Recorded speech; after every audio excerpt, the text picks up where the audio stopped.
Nabi Musa dipandang sebagai nabi dan rasul. Dia termasuk satu dari 5 rasul ulul azmi. Dia merupakan tokoh manusia yang namanya paling banyak disebutkan dalam Al-Quran, yakni sejumlah 136 kali. Al-Quran menyebutkan Nabi Musa sebagai seseorang yang membawa bukti-bukti kebenaran, diberi petunjuk oleh Allah Subhanahu wa Ta'ala, dilebihkan atas manusia yang lain, dan memiliki kedudukan terhormat di sisi Allah Subhanahu wa Ta'ala.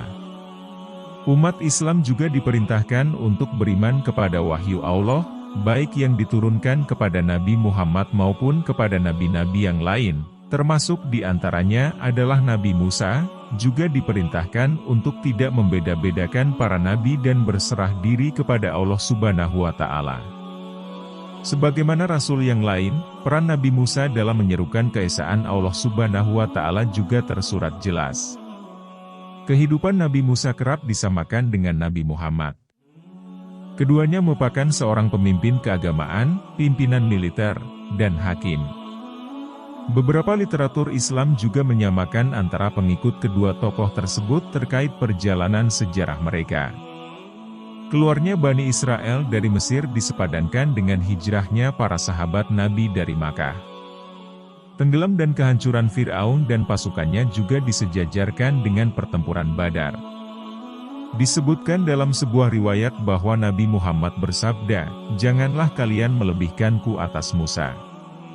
Sesungguhnya seluruh manusia pada hari kiamat kelak akan pingsan dan aku adalah orang yang pertama kali sadar. Namun aku mendapati Musa sedang berpegangan dengan salah satu kaki, arsy. Aku tidak tahu apakah dia juga pingsan lalu sadar sebelum aku sadar, ataukah dia tidak pingsan karena dahulu pernah pingsan di Bukit Sinai." Dalam sebuah riwayat lain juga disebutkan bahwa Nabi Muhammad diperlihatkan para nabi dan umat mereka. Ada nabi bersama beberapa orang, ada seorang nabi bersama satu orang saja, dan seorang nabi lain tanpa seorang pun bersamanya. Kemudian terlihat kumpulan warna hitam yang sangat banyak sampai menutupi ufuk. Dikatakan bahwa mereka adalah Nabi Musa dan kaumnya. Nabi Musa adalah seorang Bani Israel, yakni mereka yang merupakan keturunan Nabi Yakub. Disebutkan bahwa Nabi Yakub awalnya tinggal di Palestina, tanah Kanaan. Putra ke-11 Nabi Yakub, Yusuf, yang telah menjadi orang kepercayaan raja kemudian mengundang Nabi Yakub dan keluarganya yang ada di Palestina untuk tinggal di Mesir lantaran paceklik hebat. Mereka kemudian berkembang di sana. Alkitab menyebutkan bahwa ayah Nabi Musa bernama Amram, Imran dalam sumber Islam, salah seorang keturunan Lewi, putra ketiga Yakub. Ibu Nabi Musa adalah Yohebed, keturunan Lewi yang juga merupakan saudari dari ayah Amram. Alkitab menyebutkan bahwa setelah Nabi Yusuf dan orang-orang seangkatannya meninggal, naiklah penguasa Mesir yang tidak mengenalnya. Raja ini khawatir lantaran jumlah Bani Israel dirasa lebih banyak dari kaumnya dan ditakutkan mereka akan berkhianat lalu bergabung dengan musuh jika terjadi perang, sehingga ia memerintahkan agar mereka dipaksa melakukan pekerjaan keras. Dia juga memerintahkan para bidan yang membantu persalinan para perempuan Bani Israel, namanya Sifra dan Pua, untuk membunuh tiap bayi laki-laki yang lahir. Namun mereka tidak melakukannya karena takut akan Allah Subhanahu wa Ta'ala. Saat ditanya alasannya, mereka berdalih bahwa para perempuan Bani Israel kuat sehingga dapat melahirkan sendiri sebelum para bidan tiba. Al-Quran tidak menyebutkan motif Fir'aun menindas bangsa Israel. Para ulama memberikan keterangan bahwa Fir'aun melakukan hal tersebut lantaran yakin bahwa akan ada Bani Israel yang akan menghancurkan kekuasaannya. Sebagian menyebutkan bahwa keyakinan itu didapat lantaran Fir'aun bermimpi melihat api dari Baitul Maqdis, Palestina, datang dan menghancurkan rumah-rumah bangsa Kipti, tapi tidak dengan rumah Bani Israel. Sebagian berpendapat bahwa hal ini berkaitan dengan penguasa Mesir terdahulu yang terkena tulah lantaran hendak menodai Sarah, istri Nabi Ibrahim. Dari peristiwa tersebut kemudian diyakini bahwa akan ada keturunan Siti Sarah yang akan menghancurkan kekuasaan Fir'aun. Sebagian ulama menyebutkan bahwa bangsa Kipti mengeluh pada Fir'aun lantaran jumlah bangsa Israel menjadi terlalu sedikit untuk mengerjakan pekerjaan keras karena kebijakan pembunuhan bayi laki-laki tersebut, sehingga dikhawatirkan bangsa Kipti yang nantinya akan mengurus berbagai pekerjaan kasar itu. Fir'aun kemudian mengadakan kebijakan berselang-seling. 1 tahun tidak dilangsungkan pembunuhan bayi dan tahun berikutnya dilakukan pembunuhan bayi. Nabi Harun lahir pada saat kebijakan pembunuhan bayi tidak dijalankan.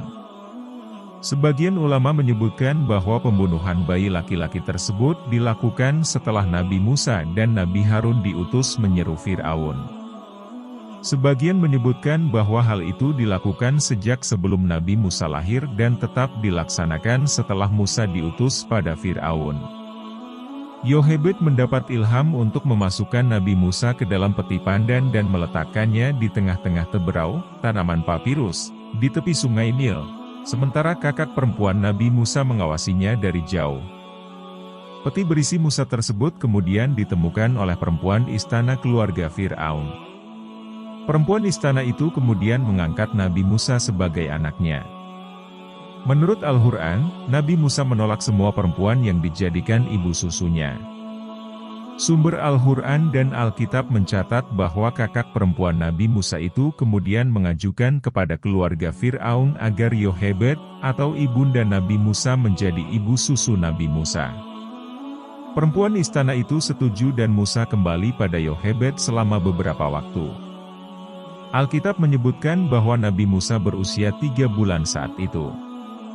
Al-Quran menyebutkan bahwa Yohebed menjadi putus asa setelah menghanyutkan Nabi Musa dan hampir saja berteriak dan membuka jati diri anaknya sendiri bila Allah Subhanahu wa Ta'ala tidak menguatkan hatinya. Disebutkan pula bahwa Nabi Musa menolak semua wanita yang dijadikan ibu susunya sebelum akhirnya dia menyusu pada ibunya sendiri. Sumber Al-Quran menyebutkan bahwa perempuan istana yang menjadikan Nabi Musa sebagai anak angkat adalah istri Fir'aun, sementara Alkitab menyebutkannya sebagai putri Fir'aun. Selanjutnya hanya disebutkan di Alkitab bahwa Nabi Musa mendapatkan pendidikan berdasarkan segala hikmat orang Mesir, dalam tata cara bahasa dan tingkah lakunya. Al-Quran dan Alkitab tidak mencatat riwayat kehidupan Nabi Musa antara masa belia sampai dewasa. Sejarawan Yahudi pada akhir abad ketiga sebelum Masehi dan penulis, Pri Iudaion, Artapanus, menyebutkan riwayat masa muda Nabi Musa, yang dilestarikan dalam tulisan sejarawan Kristen, Eusebius, antara lain. Pangeran Musa, Mousos, diadopsi oleh putri, Meris, anak perempuan Fir'aun Palmanothes, yang kemudian menikah dengan Fir'aun Henepares, Sobehotep IV, yang menjadi raja atas wilayah di seberang Memphis. Karena pada zaman itu ada banyak raja di Mesir. Setelah dewasa, Pangeran Musa mengatur negeri itu untuk Fir'aun Henepares dan menjadi terkenal di kalangan rakyat Mesir. Pangeran Musa memimpin peperangan melawan orang Ethiopia yang menyerang Mesir, selama 10 tahun. Peristiwa ini juga dicatat oleh sejarawan Yahudi Romawi Flavius Josephus 37–100 Masehi. Ketika kembali dan membawa kemenangan, Fir'aun Henepares berupaya membunuhnya karena cemburu atas keberhasilan Nabi Musa, tetapi Nabi Musa lari ke Arabia dan hidup dengan Raguel, penguasa daerah itu, dan menikahi putrinya. Saat Nabi Musa dewasa, berusia 40 tahun menurut Alkitab, dia bertemu seorang bangsa Mesir, disebut bangsa Kipti dalam literatur Muslim, yang menyiksa seorang bangsa Israel, orang Ibrani. Nabi Musa kemudian membunuh orang Mesir tersebut. Pada kesempatan berikutnya, Musa kembali melihat 2 orang bangsa Israel sedang berkelahi. Saat Nabi Musa berusaha memperingatkannya, salah satu orang Israel itu justru menanyakan apakah Nabi Musa hendak membunuhnya juga seperti Nabi Musa telah membunuh orang Mesir kemarin. Terkait peristiwa ini, Al-Quran menggambarkan bahwa Nabi Musa sangat menyesal telah membunuh orang Mesir tersebut dan merasa sangat takut setelahnya. Alkitab menyebutkan bahwa dengan membunuh orang Mesir tersebut Nabi Musa mengira bangsa Israel tahu bahwa Allah Subhanahu wa Ta'ala akan menyelamatkan mereka melalui Nabi Musa, tetapi bangsa Israel tidak memahami maksud perbuatan Nabi Musa. Setelah mengetahui perbuatan Nabi Musa, Fir'aun bermaksud membunuh Nabi Musa. Nabi Musa kemudian melarikan diri ke Madian. Saat sampai di sumber air Midian, terdapat beberapa perempuan yang kesulitan memberi minum ternak-ternak mereka dan Nabi Musa membantu mereka. Setelahnya, ayah dari para perempuan tersebut meminta putrinya untuk mengundang Nabi Musa ke kediaman mereka. Nabi Musa kemudian bekerja menjadi penggembala pada lelaki tersebut dan menikahi putrinya. Al-Quran memberikan keterangan bahwa Musa keluar dari Mesir lantaran ada seseorang yang memperingatkannya bahwa para pembesar berencana membunuhnya. Terkait lelaki di Midian yang kemudian menjadi mertua Nabi Musa. Al-Quran tidak menyebutkan jati diri lelaki tersebut selain bahwa dia adalah seorang yang usianya sudah sangat lanjut. Banyak literatur Muslim menyebutkan bahwa mertua Musa adalah Nabi Syuaib. Meski keterangan ini tidak terdapat dalam Al-Quran. Alkitab menyebutkan bahwa dia adalah seorang imam atau pendeta, namanya Rehuel atau Yitro. Al-Quran menyebutkan bahwa putri lelaki tua tersebut yang ditemui Nabi Musa di sumber air berjumlah 2 orang, sementara Alkitab menyebutkan bahwa Rehuel atau Yitro memiliki 7 putri. Ibnu Katsir menyebutkan bahwa bisa jadi lelaki tersebut memiliki 7 putri, tetapi yang sedang meminumkan ternak saat itu 2 orang. Al-Quran menyebutkan bahwa lelaki tua itu akan menikahkan Nabi Musa dengan putrinya jika Nabi Musa mau bekerja padanya selama 8 tahun atau digenapkan 10 tahun. Alkitab menyebutkan bahwa putri Rehuel atau Yitro yang dinikahkan dengan Nabi Musa bernama Zipora. Mereka dikaruniai 2 putra, bernama Gersom dan Eliezer. Sumber Alkitab juga menyebutkan bahwa Fir'aun yang ingin membunuh Nabi Musa kemudian wafat, sehingga Fir'aun berikutnya merupakan orang yang berbeda. Setelahnya, Allah Subhanahu wa Ta'ala berfirman pada Nabi Musa saat dia berada di gunung. Al-Quran dan Alkitab memiliki narasi serupa terkait percakapan antara Allah Subhanahu wa Ta'ala dan Nabi Musa, yakni bahwa Allah Subhanahu wa Ta'ala memerintahkan Nabi Musa menanggalkan alas kakinya karena tempat itu adalah tempat suci, kemudian memerintahkan agar Nabi Musa menyeru kepada Fir'aun dan membiarkan Bani Israel keluar dari Mesir. Allah Subhanahu wa Ta'ala memberikan Nabi Musa mukjizat, yakni tongkatnya dapat berubah menjadi ular dan tangannya dapat berubah menjadi putih. Namun Nabi Musa masih merasa takut, dan kakak Nabi Musa, Nabi Harun, juga diutus Allah Subhanahu wa Ta'ala untuk mendampingi Nabi Musa.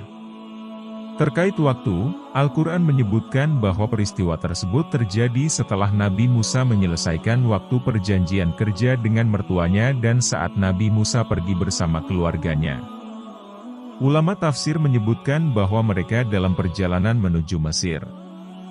Disebutkan bahwa saat dalam perjalanan bersama keluarganya, Nabi Musa melihat api di lereng gunung, sehingga dia mendatangi tempat tersebut untuk mencari kabar atau membawa api untuk keluarganya. Selanjutnya, Allah Subhanahu wa Ta'ala berfirman kepadanya. Dalam Alkitab, ketika sudah menetap 40 tahun di Midian, Nabi Musa menggembalakan ternak mertuanya di dekat Gunung Horeb. Kemudian takjub melihat api muncul dari suatu semak duri, tapi semak tersebut tidak terbakar. Allah Subhanahu wa Ta'ala kemudian berfirman pada Nabi Musa.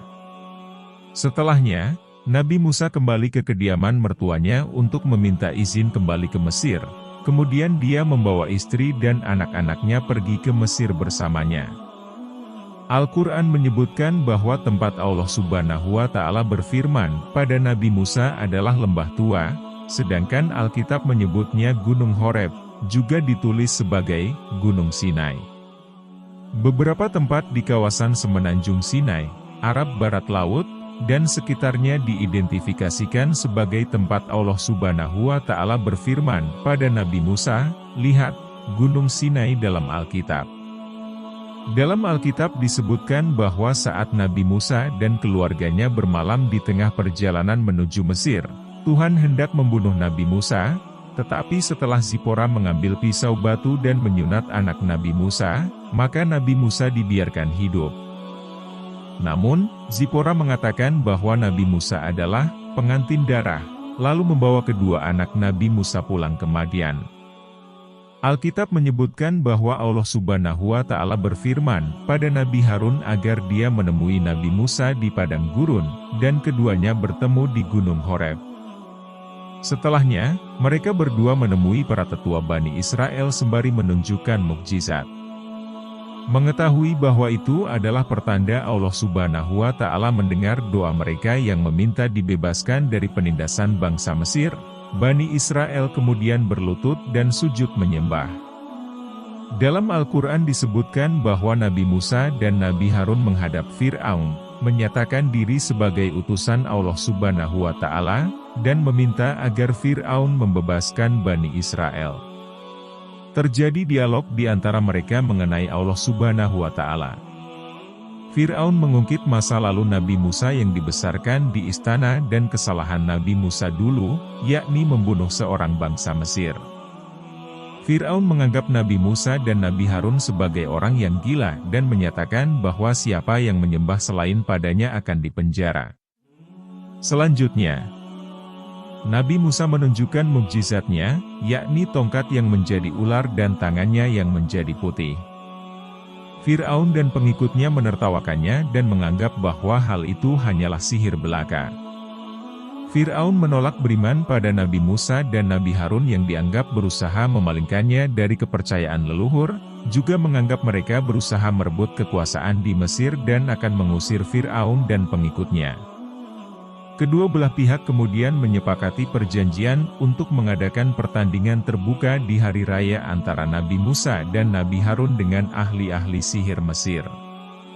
Kepada para ahli sihir Mesir, Fir'aun menjanjikan kedudukan yang dekat dengannya bila mereka memenangkan pertandingan. Para penyihir itu kemudian melemparkan tali temali dan tongkat-tongkat mereka dan menyihirnya menjadi ular. Nabi Musa sempat gentar, tetapi Allah Subhanahu wa Ta'ala menguatkannya. Nabi Musa kemudian melemparkan tongkatnya dan berubah menjadi ular. Ular Nabi Musa memakan ular-ular para penyihir itu. Para penyihir tersebut kemudian bersujud dan beriman kepada Tuhannya Nabi Musa dan Nabi Harun. Fir'aun mengancam akan menyiksa para penyihir itu, tetapi mereka tetap teguh mengimani Nabi Musa. Alkitab menyebutkan bahwa Nabi Musa dan Nabi Harun menghadap Fir'aun dan memintanya agar membiarkan orang Israel bersama mereka untuk pergi ke padang gurun sejauh perjalanan 3 hari untuk mempersembahkan korban kepada Allah Subhanahu wa Ta'ala. Namun Fir'aun menolak permintaan mereka dan berkata bahwa dia tidak mengenal Tuhan yang dimaksud Nabi Musa dan Nabi Harun.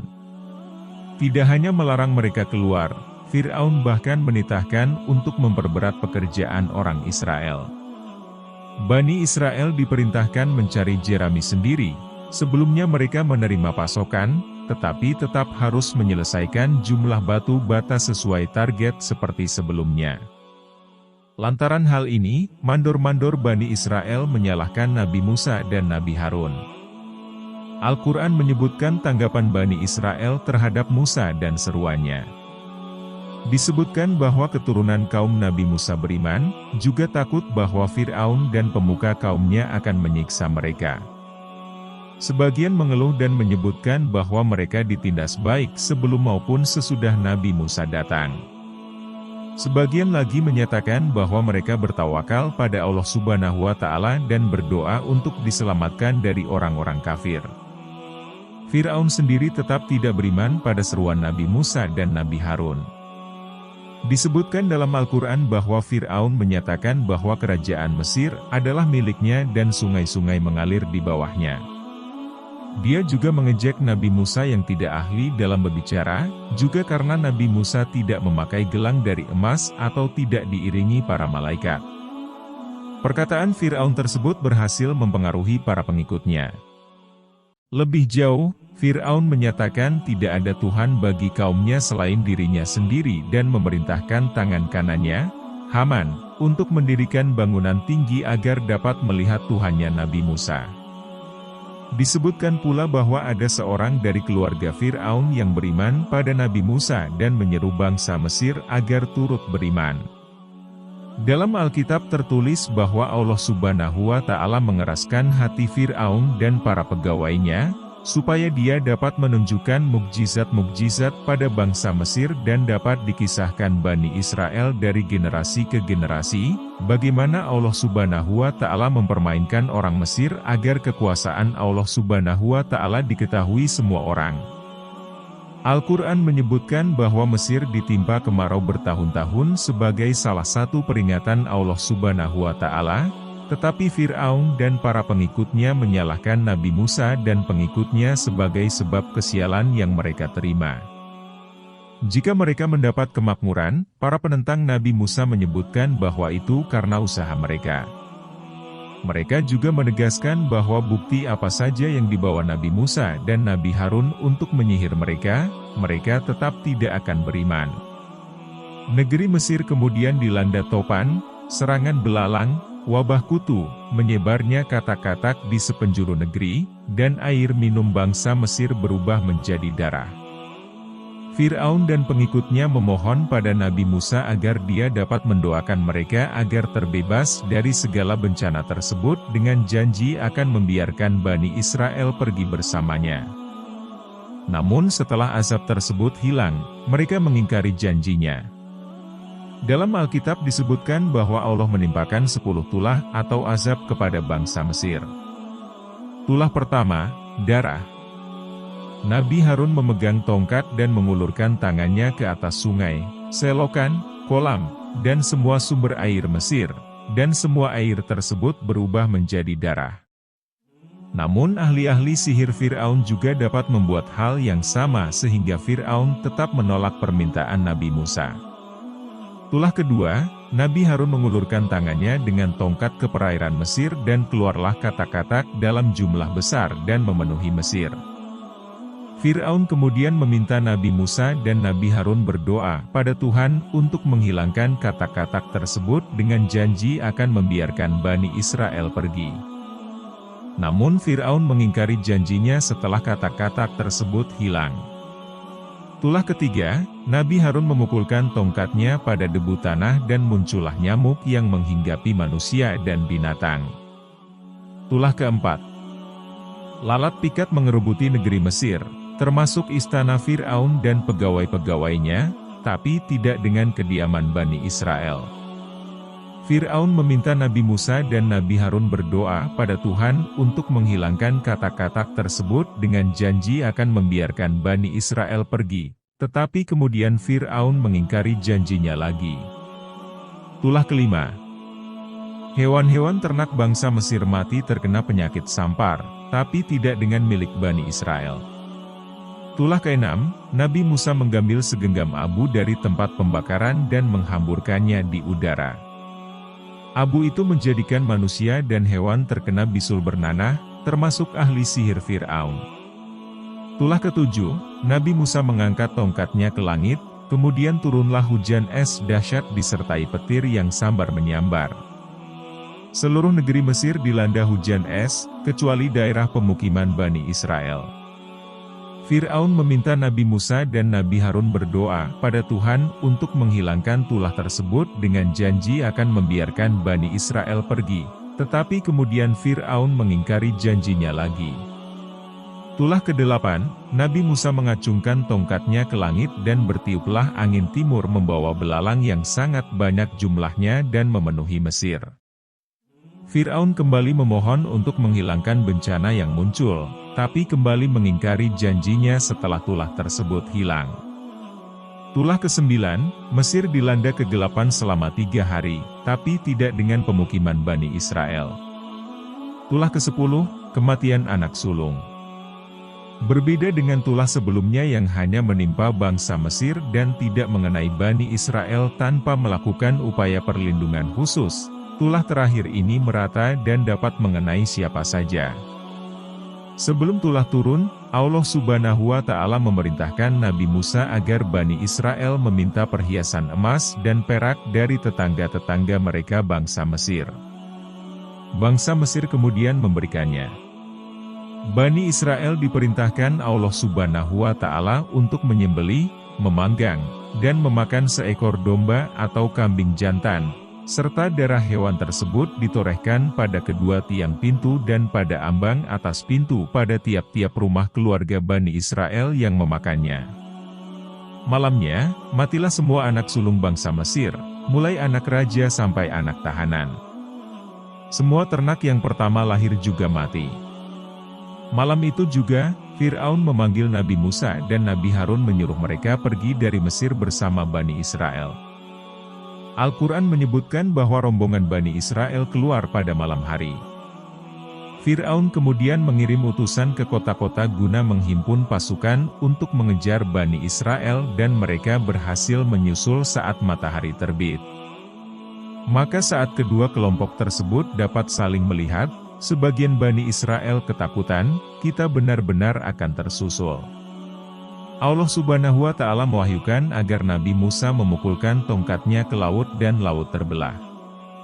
Setiap bagian laut tersebut seperti gunung dan Bani Israel melewati jalan kering di antara laut yang terbelah tersebut. Fir'aun dan pasukannya mengejar Bani Israel, tetapi sebelum sampai di tepi, laut tersebut menutup kembali sehingga Fir'aun dan pasukannya tenggelam. Di saat-saat terakhir, Fir'aun berkata, "Aku percaya bahwa tidak ada Tuhan melainkan Tuhan yang dipercayai Bani Israel dan aku termasuk orang-orang yang berserah diri." Meski demikian, Allah Subhanahu wa Ta'ala tidak menerima pertobatan Fir'aun. Meski demikian, jasad Fir'aun terjaga untuk menjadi pelajaran bagi generasi setelahnya. Para ulama memberikan beberapa keterangan tambahan yang tidak terdapat dalam Al-Quran. Saat laut terbelah, Fir'aun justru menyombongkan diri dan menyatakan bahwa laut itu terbelah demi dirinya agar bisa mengejar Bani Israel. Sebenarnya pasukan Fir'aun dan kuda-kuda mereka ragu untuk maju, tetapi Jibril kemudian muncul dalam wujud seorang pemuda yang menunggang kuda betina sehingga kuda-kuda jantan Fir'aun dan pasukannya mengejarnya. Saat Fir'aun bertobat, Jibril mengambil pasir lautan dengan sayapnya, kemudian memukulkan pada wajah Fir'aun dan menguburnya. Alkitab mencatat bahwa pada waktu Bani Israel keluar dari Mesir ini banyak orang dari berbagai bangsa juga ikut pergi bersama mereka. Disebutkan bahwa Bani Israel tinggal di Mesir selama 430 tahun. Al-Quran bahwa setelah menyeberang lautan, rombongan Bani Israel melewati kaum penyembah berhala. Sebagian Bani Israel meminta agar Nabi Musa juga membuatkan Tuhan berhala untuk mereka sebagaimana kaum tersebut. Nabi Musa menolak dan memperingatkan mereka. Alkitab menyebutkan bahwa setelah menyeberang laut, Bani Israel berjalan di gurun selama 3 hari tanpa menemukan air. Saat menemukannya di tempat bernama Mara, airnya terasa pahit. Allah Subhanahu wa Ta'ala kemudian menunjukkan sepotong kayu dan kayu tersebut dilemparkan ke dalam air sehingga air di tempat itu menjadi tawar dan dapat diminum. Di tempat tersebut, Allah Subhanahu wa Ta'ala mengajarkan berbagai peraturan pada mereka.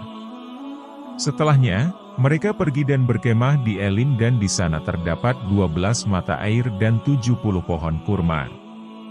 Al-Quran menyebutkan secara singkat bahwa Bani Israel juga dikaruniai mana dan salwa untuk makan. Ulama tafsir menyebutkan bahwa salwa adalah burung puyuh dan mana adalah makanan yang berasa seperti madu. Allah Subhanahu wa Ta'ala memerintahkan Nabi Musa untuk memukulkan tongkatnya pada batu dan memancarlah 12 mata air untuk minum.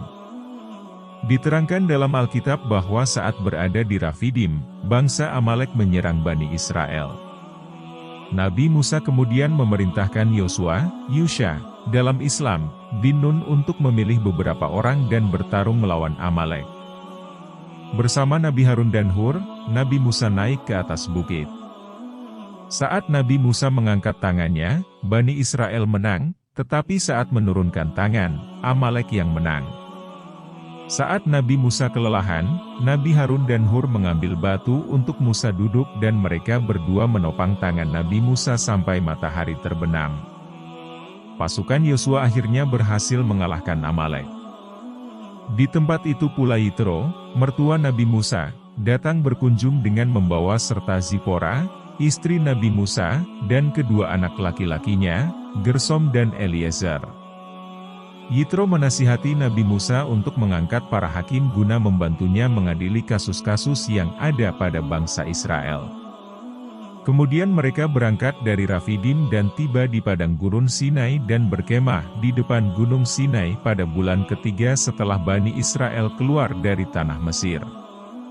Al-Quran dan Alkitab menjelaskan bahwa Allah Subhanahu wa Ta'ala kemudian memerintahkan Nabi Musa untuk naik ke atas gunung selama 40 hari 40 malam. Selama Nabi Musa pergi, Nabi Harun dan Hur dipasrahi untuk mengurus Bani Israel. Di atas gunung itu Allah Subhanahu wa Ta'ala menuliskan hukum-hukumnya pada dua loh atau keping batu. Al-Quran menyebutkan bahwa saat itu Nabi Musa memohon agar Allah Subhanahu wa Ta'ala menunjukkan diri. Allah Subhanahu wa Ta'ala kemudian meminta agar Nabi Musa melihat ke sebuah gunung dan jika gunung itu tetap berdiri, maka Nabi Musa dapat melihat Allah Subhanahu wa Ta'ala. Saat menampakkan keagungannya pada gunung yang dimaksud, gunung tersebut hancur. Nabi Musa jatuh pingsan dan setelah sadar, dia bertobat pada Allah Subhanahu wa Ta'ala atas permintaannya.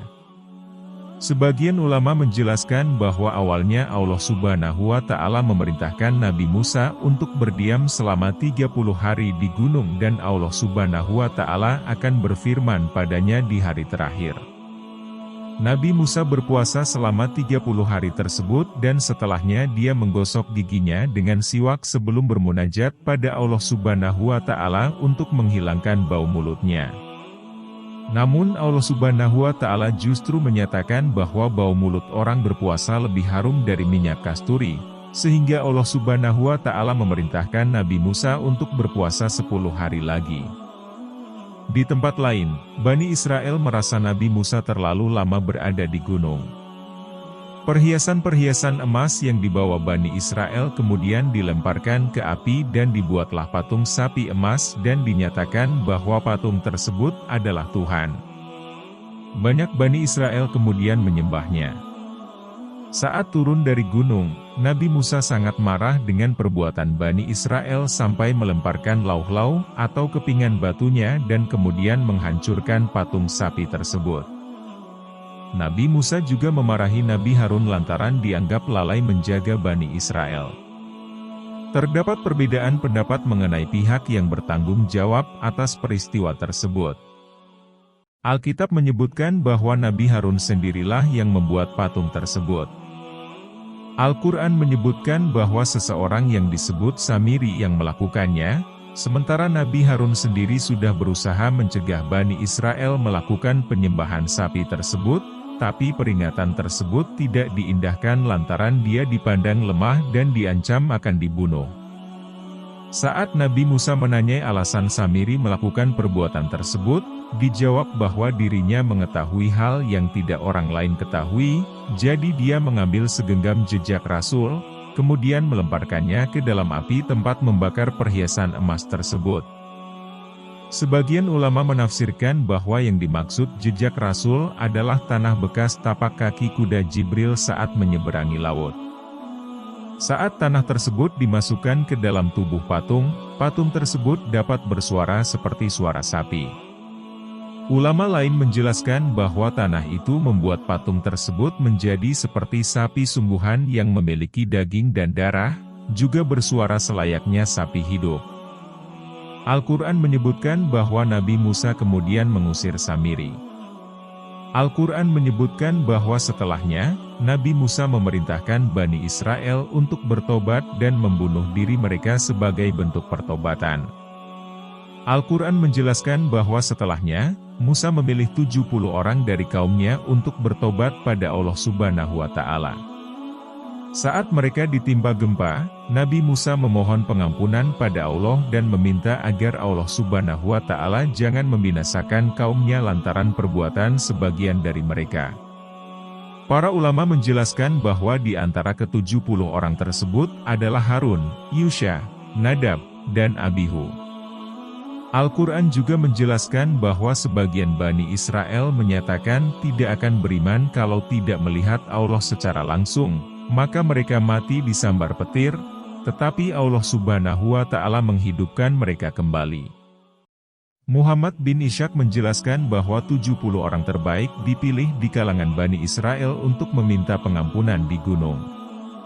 Saat di sana, muncul awan tebal dan mereka masuk ke dalamnya. Di hadapan mereka muncul cahaya yang sangat terang.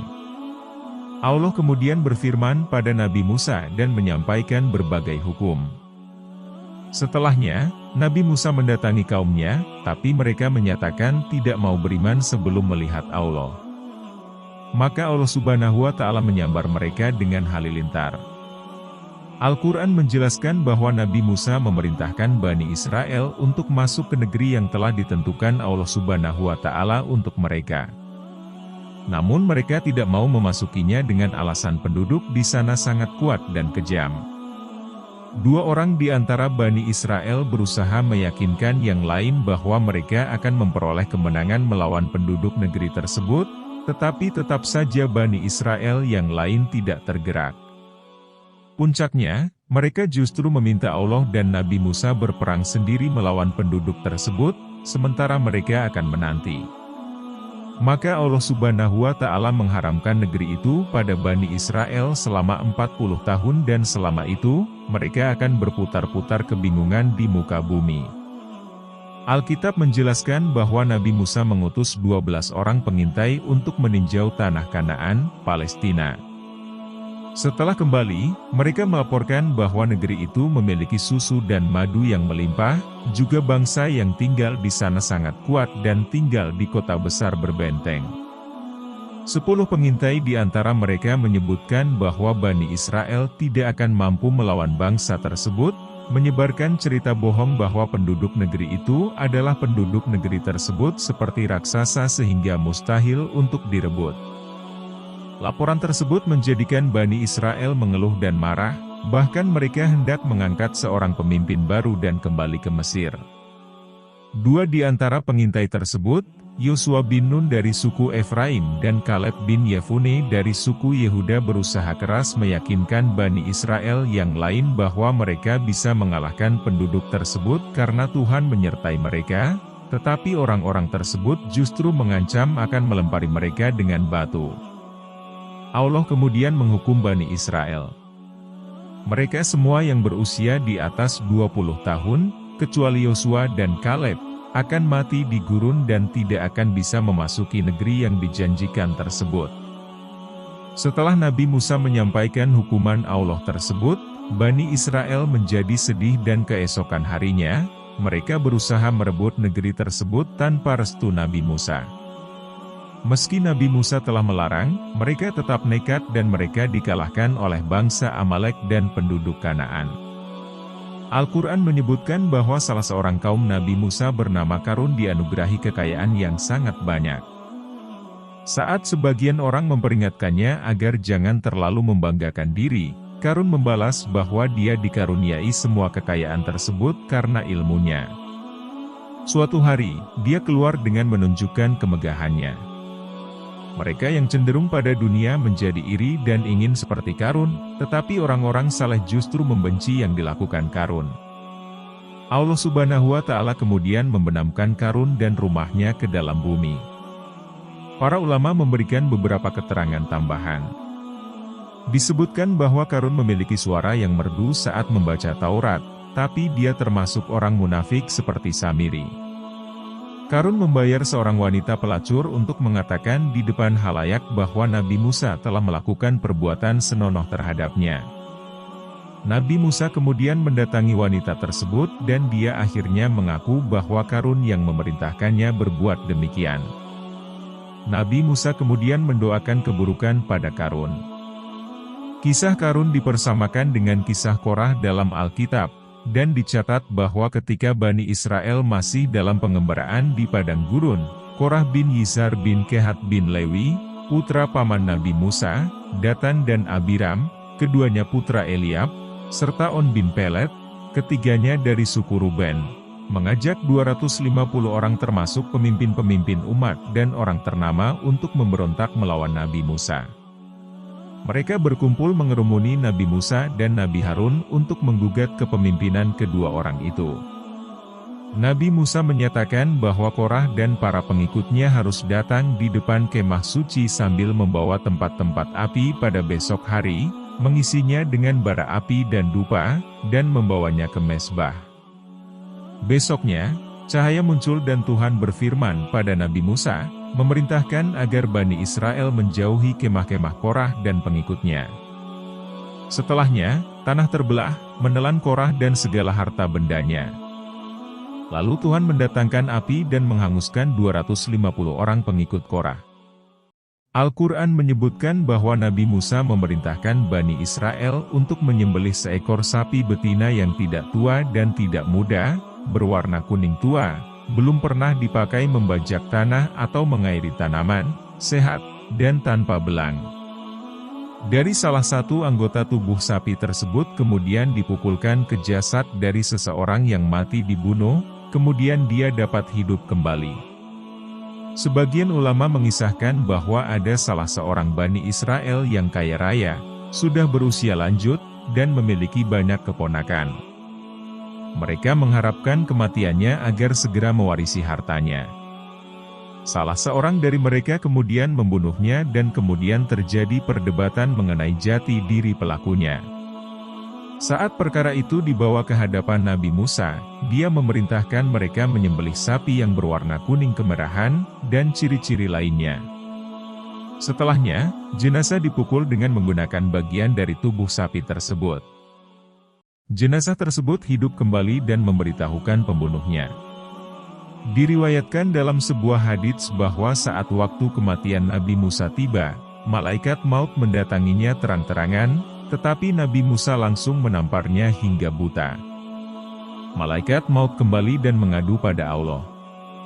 Allah Subhanahu wa Ta'ala mengembalikan penglihatan malaikat maut, memerintahkannya untuk menyampaikan pada Nabi Musa agar dia meletakkan tangannya di atas kulit sapi, maka setiap bulu yang tertutupi tangannya merupakan tambahan 1 tahun untuk umur Nabi Musa. Setelah pesan tersebut disampaikan, Nabi Musa menanyakan yang terjadi setelah masa tambahan tersebut. Malaikat maut menjawab bahwa Nabi Musa akan meninggal. Setelahnya Nabi Musa memilih untuk meninggal saat itu juga. Alkitab menerangkan bahwa Nabi Musa meninggal di Moab dan dikuburkan di sebuah lembah di Moab di seberang kota Bet Peor. Nabi Musa meninggal pada usia 120 tahun dengan kekuatan yang masih prima dan penglihatan yang masih jelas. Bani Israel bergabung di Moab untuk kematian Nabi Musa selama 30 hari.